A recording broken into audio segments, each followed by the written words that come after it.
Kia ora koutou Marky here, after not having produced any videos for a long time. I've explained why that was. I've now done 2 in a row, and 2 in a row on retroactive jealousy, which might sound like a given the name of this channel, but as I've explained before, we don't just do stuff on retroactive jealousy because we don't want to just churn out material on retroactive jealousy and scrape the barrel just to kind of keep the interest and keep the channel going. But a YouTube channel, you do need to keep producing videos. So what I do is I produce videos on what I'm passionate about in the moment, and sometimes that's retroactive jealousy, sometimes it's something else. So we meet both needs. We keep the channel going by putting lots of material up for people to watch, and we also do good quality stuff on retroactive jealousy. It's good quality in the sense of the material, terrible quality in the sense of the production. Usually it's a shaky camera, and here's a really good example. I'm filming my computer screen because I'm going to talk about this piece of research that I'm looking at now, which is a terrible way of doing it, but I have no technical acumen at all, so it's going to have to work. If you get epilepsy or migraine or anything like that and it's giving you a problem, just look away from the screen and listen to my soothing voice, and I will put a link to the research paper in the description so you can follow looking at a proper screen without rather than a picture of a screen without all the jazzing that goes on. So that's the nature of this channel. We're all content, no style, zero style. So the paper that I reviewed last time was from 1918, and it was by Frampton and Fox. It's American research from Ohio. And this piece of research is one that I've recently been sent by one of the authors, Robert Blayney. There's 2 authors for this, Mark Burgess and Robert Blayney. I believe it's British research. It would have come my way anyway because it's in the archive or the library of the British Association for Counselling and Psychotherapy, of which I'm a member. Although I'm based in New Zealand, I've kept up my British membership, so I've got 2. I'm a member of 2 international governing bodies. I do a lot of international work anyway, so that's kind of quite a prudent thing to do.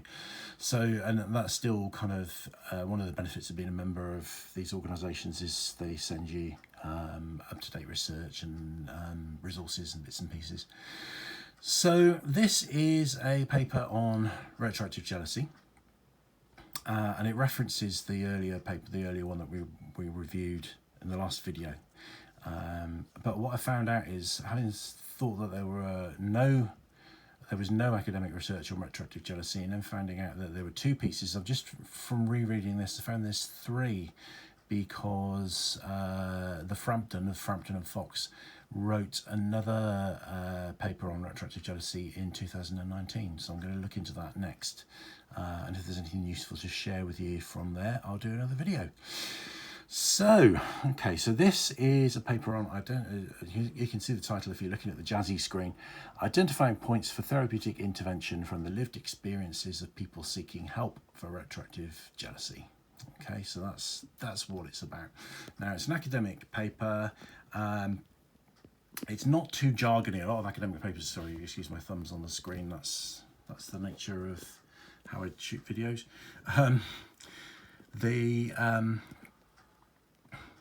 It's not too jargony and too gobbledygook. A lot of academic papers are written in this very, very pompous language, which is almost unreadable.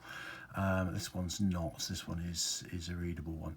But as I said in the last video, just touch on again, when people read academic papers, generally speaking, they don't read academic papers. They just read key sections of them.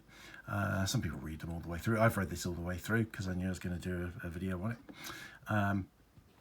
But I will share with you the key bits, the important bits to read, and but I'll go through them with you as well. So you don't have to read this paper because I'll give you the gist of it. But if you want to read it, please do, and please share it. Please spread the word on it, because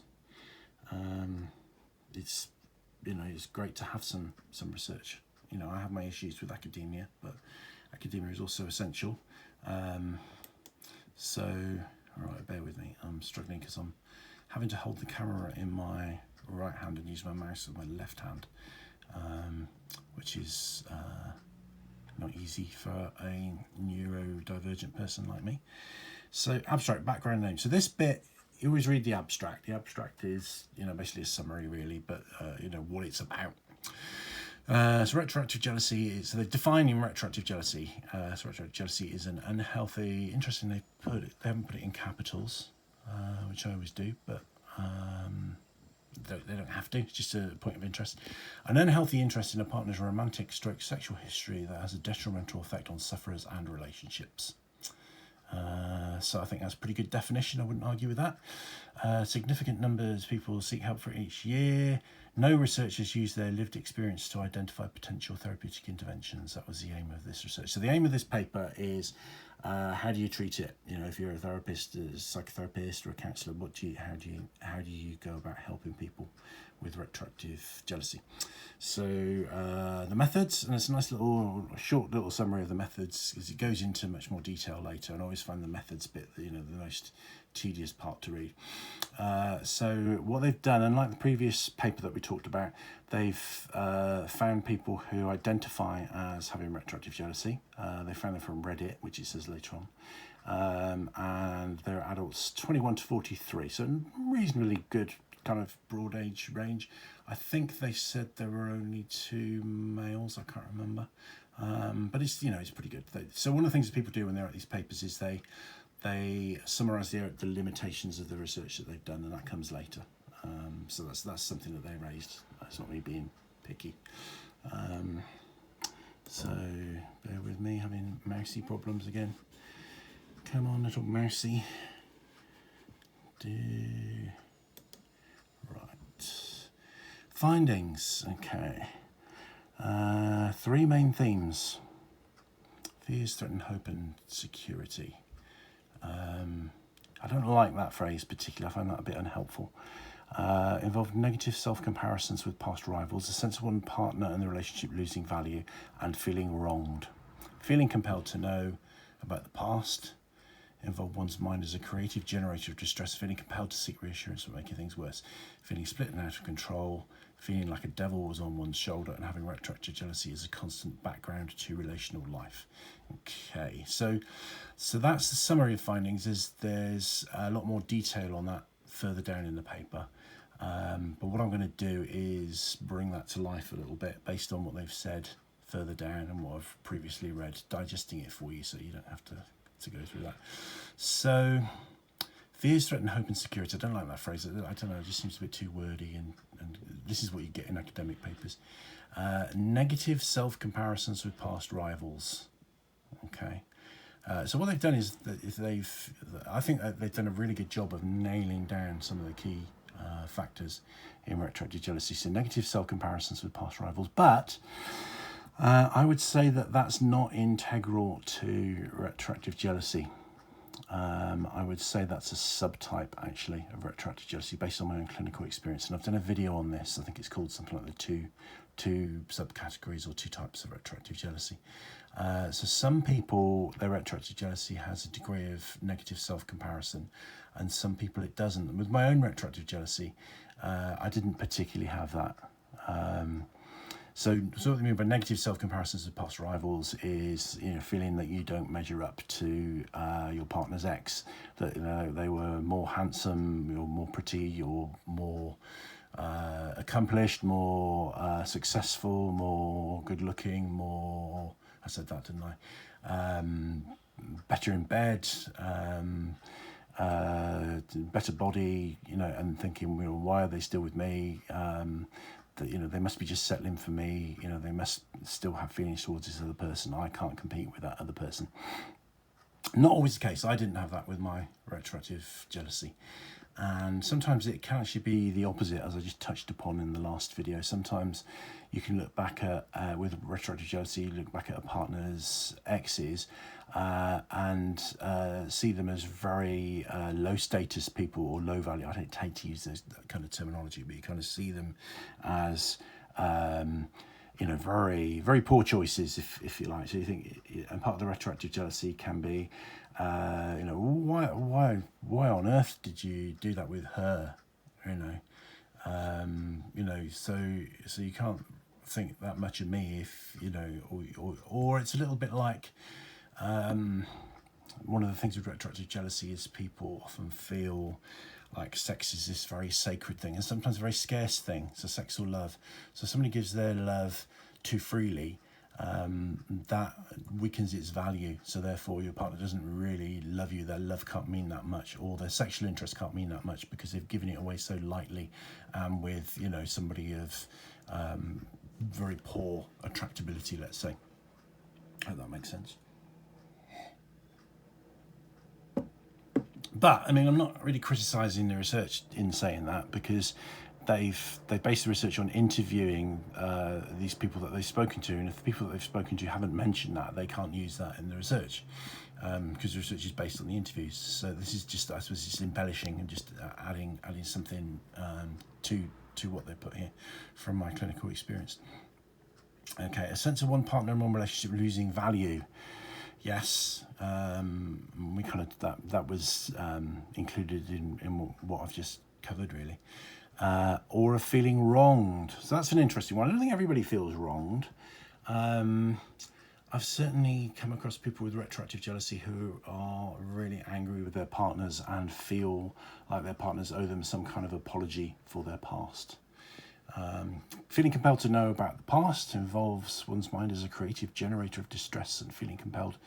So, yes, so that's the compulsion to seek more information, either through asking questions or through snooping online, or, you know, on social media, or going through people's diaries.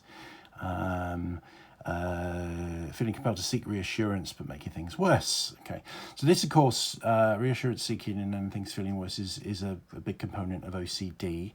I noticed they haven't mentioned OCD in this paper, and they can't really, because in order to kind of prove that retroactive jealousy is a form of OCD, will be a much bigger piece of work, and you would probably you need to have clinicians working with you that are qualified to make diagnoses. So you need psychiatrists or clinical psychologists to do it. So because they can't back it up in the paper, they can't mention it. But of course, we all know RJ, retroactive jealousy, is 9 times out of 10 is a form of obsessive compulsive disorder. But that's not been clinically or academically proven. Feeling split and out of control involve feelings like the devil was on one's shoulder, and having retroactive jealousy is a constant background to relational life. Yes, retroactive jealousy. Well, again, can't knock the research, because that's what people have said. Retroactive jealousy can be episodic. It can go away and come back again, and that's often the case. And often it is a constant background to relational life. So that is very common. So I'm not arguing with any of this, just saying there's more to the picture. Feeling split and out of control. Well, I've talked about this in another video. One of the things about retroactive jealousy is that generally people recognize when they've got it that their thinking is irrational. So, for example, they might have an issue with their partner's body count, and they have got a higher body count themselves. So people kind of often say things like, "Well, I know I'm a hypocrite." You know, it might sound hypocritical. Just having to. So this is what I mean about the style, the style and the production value of this on this channel. I'm actually having to plug in my charger to the phone on which I film this, because the battery's dying. So there's going to be a bit of fumbling around, which of course normal people would edit out, but I lack those skills. So bear with me. So one of the ways that I've described that, I'm talking about jargon and pompous language, is ego-syntonic and ego-dystonic. So ego, which is pompous ways of saying stuff you like and stuff you don't like. Okay, so which is one of the things that distinguishes obsessive compulsive disorder from addiction. So addiction, you probably do like the effects of alcohol if you're an alcoholic. Although actually, as people go through the years, actually sometimes they can actually begin to actually dislike a lot of the effects of drinking, but there is still something that they benefit from, something that often it's a negative as people get further. When people are early on in an addiction, often it's driven by a positive in the sense that they like the feeling that the addiction gives them. But as time goes on, often it's more that they like what the addiction takes away. So, for example, somebody gets alcohol dependent, they like the fact that drinking alcohol takes away the withdrawal symptoms. But broadly speaking, addicts like what they do. If you're addicted to alcohol, you like alcohol. If you're addicted to heroin, you like heroin. You get some pleasure from what you're doing. But with obsessive compulsive behaviours, you can actually really dislike what you do. So somebody that likes, somebody that's got obsessive compulsive disorder and washes their hands all the time feels contaminated. They don't like washing their hands. They hate it, but they feel that they need to. It's part of a compulsion. So with OCD, it's ego dystonic, as in you don't like it, and if it's retroactive jealousy, if it's addiction, generally speaking, it's ego syntonic. You like it. So with sorry, it's a very long explanation of this, but with retroactive jealousy, people that recognise they've got retroactive jealousy tend to recognise that it goes against their values. So ego syntonic means sympathetic to your ego, sympathetic to yourself, your values, your beliefs, and what you like. Ego dystonic means contrary to that. So so RJ is definitely ego dystonic, which means that your sexual values that you hold yourself to are often completely different to the ones you hold your partner to. So that's why I think they're talking about the feeling split. Out of control, I think, is something else. And I've done videos on this other stuff that you can follow up with if you want to look into that side of things a bit more. Just give me a shout if you struggle to find what you're looking for. So implications: therapeutic guidance for change and growth can be directed at participants' desire to forge a special romantic relationship to achieve a more stable sense of self and to act consistently with their underlying values and not in response to their visceral fears. We offer suggestions for psychoeducation regarding characteristics of healthy relationships, for working to move from insecure to secure responses, and for integrating cognitive diffusion and implementation intentions to enhance agency. So that's really what they're saying. That's the answer to the question that they're asking, is what kind of treatment they think to give to people with retroactive jealousy, and they go into that a bit more as they go along, and a bit more at the end as well. So capitalise on clients' motivation to achieve a unique special relationships. This is another thing I think they've really nailed and really hit the absolutely kind of got this just right, is that the huge part of retroactive jealousy is about a desire to feel special by the relationships, and to feel that the relationship is special, and to feel that the partner is special. There's a combination of those three things, although not all three things have to be present. And that's a huge thing about it, really. So if you can, so what they're saying here really is, if you can help the person improve their relationship, then they'll have a more secure sense of the value of the relationship and its worth, and won't feel that it's devalued by things from the past. And then it's also talking about develop a sense of agency. So dealing with the fears, strategies such as cognitive diffusion and implementation intentions into therapeutic work. So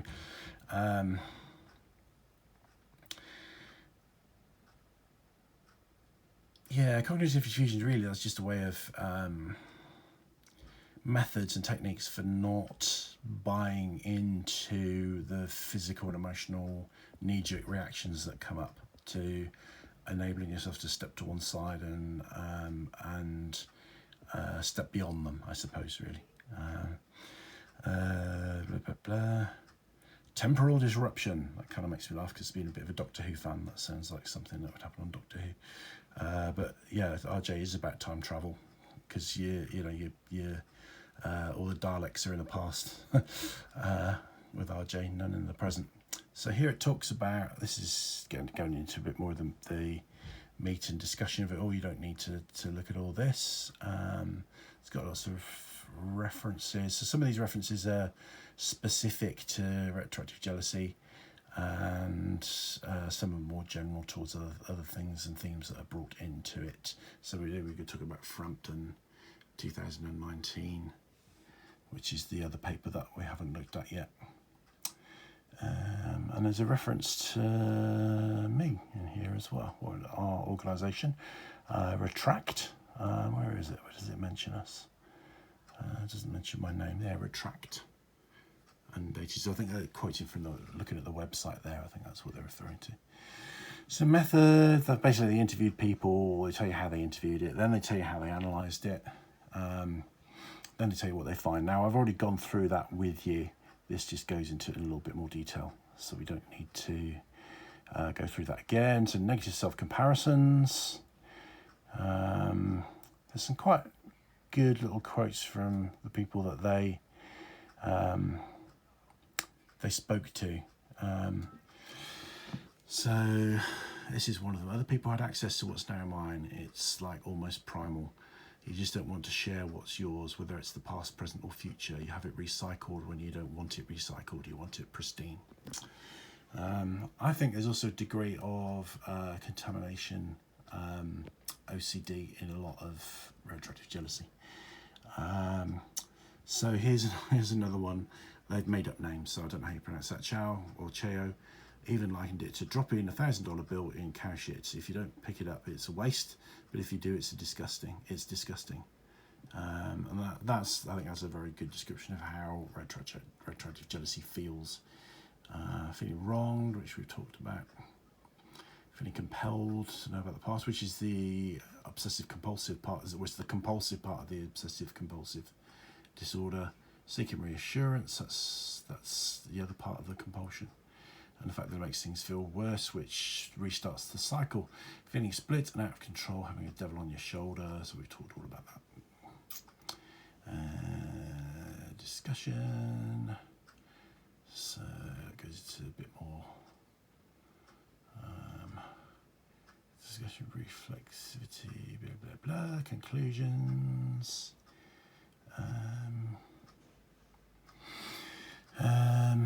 So that's an interesting fact. Up to 120,000 people seek help for retroactive jealousy each year. I wish they say, when people give these kind of statistics, I wish they say where. So is that all over the world, or is that in the country where the research was carried out? Probably all over the world. Our findings reinforce the intensity of the RJ experience and shed light on why so many people seek help. They know their current thoughts, feelings and behaviours are damaging for themselves, their partners and relationship, feel little control. So I think it's great that they've done this. I think they've nailed down some really important things. They've got to the nub of it. I think there are a lot of other things about retroactive jealousy that didn't come out of this research, and rightly so, because the people that they worked with didn't mention them. But if they were able to do research with 70 times the number of people, those themes probably would have come out of them, and the research would have taken a lot longer and required a lot more resources. So, with the resources that they had and wanting to do a realistic piece of research, I think it's good. I think it's useful. I'm not sure. I suppose I would have liked a little bit more detail on what they recommended for treatment. I'm not really quite sure how. I'm not really sure if this paper actually achieved its goal. I think it was very useful in identifying some of the core elements of retroactive jealousy, and it did a very good job with that. But I'm not sure I really answered the question of what kind of treatments to use. I think some of what they've said here is a little bit vague. So cognitive diffusion, great, that's good. I would have wanted maybe something a little bit specific on that. Psychoeducation. So they talked elsewhere in the paper, I think, about methods for improving relationships and models. They do mention a model that they use, which I can't seem to find now, for improving relationships. So that's good. That's kind of, it's not something I would particularly use, I don't think, although it would come into the mix. For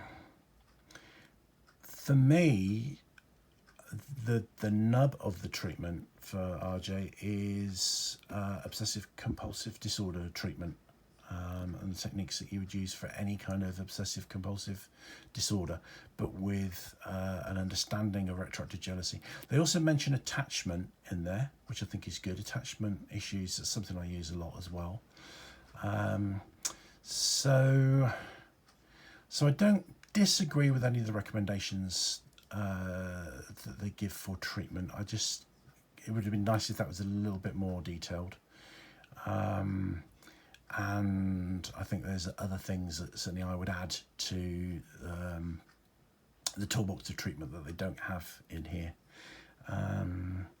But that's, I don't want to sound critical really, because I think it's great that they've done this piece of work. And I know how difficult research is. Research is a nightmare to do. And you're very hogtied really when you do research. If you're writing something that's based on clinical experience, then you can present your thoughts freely, and you can share your opinions and your ideas. But when you're writing in an academic context, you can't say anything that you can't prove. So it's actually very, very difficult to. I wrote a very long, and I thought I was rather pleased with this article called "The Over-Appliance of Science," because I think psychology is not a science. Psychology is a field in which you can use science. Science is part. Some people say psychotherapy and psychology are part science, part art, which I would totally agree with. And I think modern psychology is going way too far over into the science side of things. And